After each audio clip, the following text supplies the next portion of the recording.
Hello everyone, I hope you all are fine. Today we will do an important topic of English grammar tenses. It's a fundamental pillar for learning correct English. Let's begin with the definition of tenses first. See students, tense is a verb form that tells us about the time of an action, means when the action took place. It could be in past, present or future. Tenses are of three types: present tense, past tense and then future tense. After that, each tense has four subtypes. You can see here: indefinite, continuous, perfect or perfect continuous.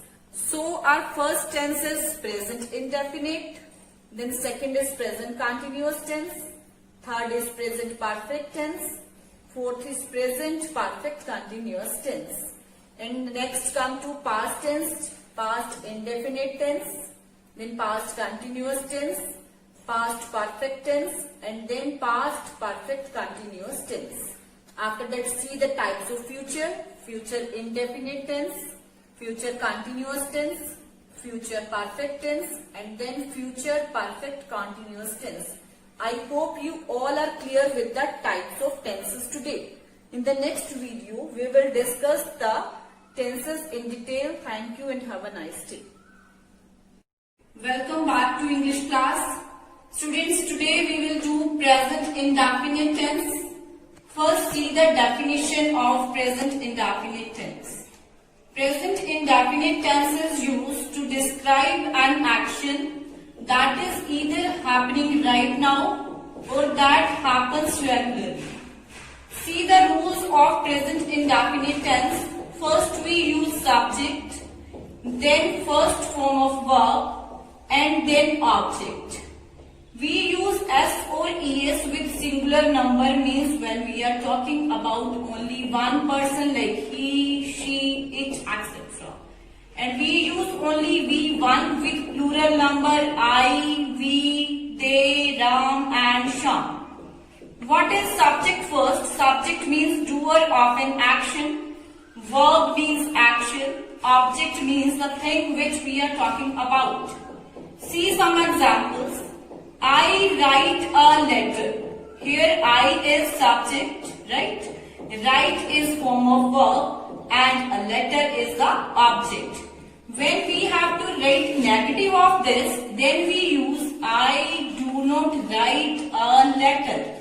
Then interrogative of this will be do I write a letter? Whenever we have to write the interrogative sentence, we always use helping verb before the subject. Now come to next example. Now I am taking example of singular number. He sings a song. Negative of this will be he doesn't sing a song. And then interrogative of this will be does he sing a song, sign of interrogation. In this way, you can take so many examples like the sun rises in the east, I sing a song, I eat food. Let's continue with the type of tenses. So our next tense is present continuous tense. First, see the definition of tense. Present continuous tense is used to show that an ongoing action is happening now, either at the moment of speech, or it can also be used to show that an action is going to take place in the near future.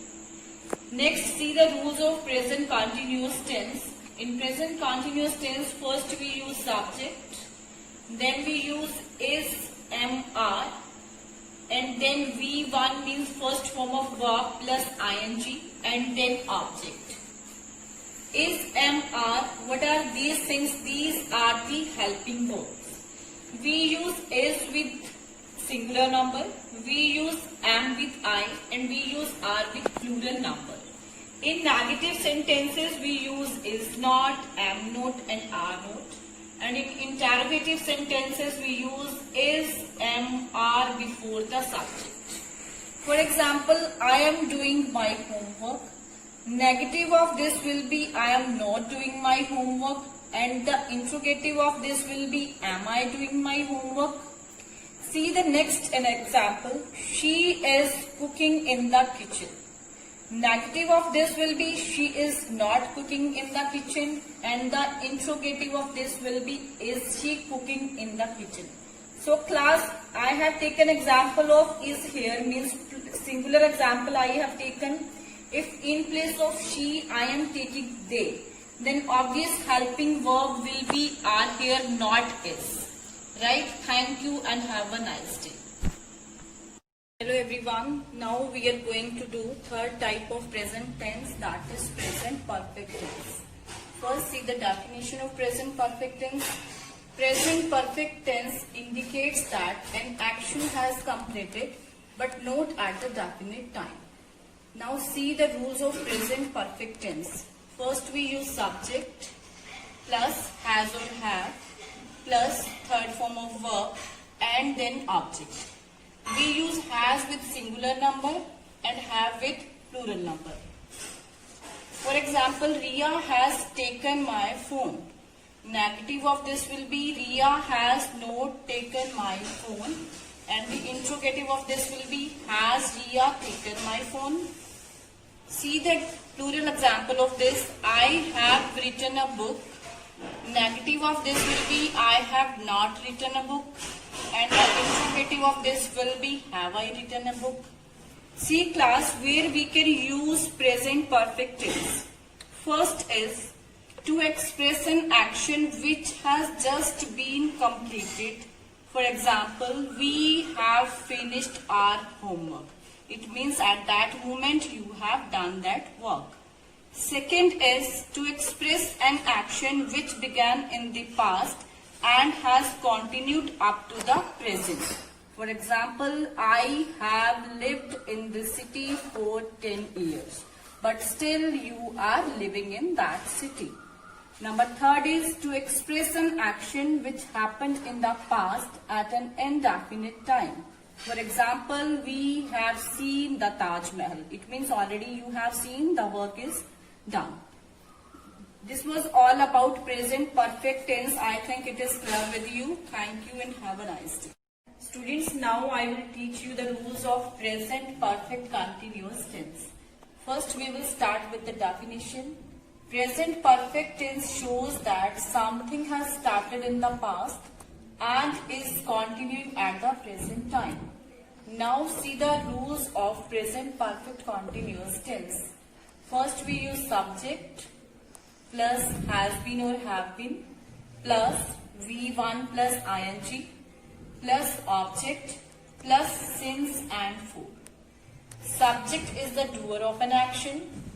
Has been we use with singular number. Have been we use with plural number. These are the helping verb. V1 is action verb plus ing we use. Object, the thing which we are talking about. And since and for we use for time. We use since with point of time.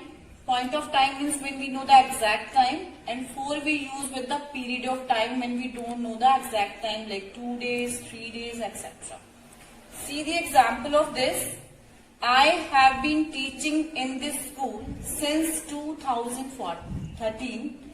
I have used here since because the time is exact now, then since we have to use.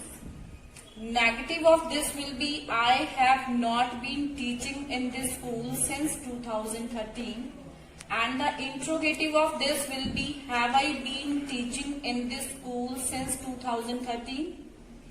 This was the example of plural number and since also. Now see the example of singular number and where we are using for. It has been raining for 2 days. When we don't know exactly which 2 days we are talking about, see the negative of this. It has not been raining for 2 days, and the interrogative of this will be has it been raining for 2 days. Again I am telling, since we use with point of time and for we use with period of time. Since like since Tuesday, since 2013, and for like for 2 days, for 2 hours, etc. Thank you and have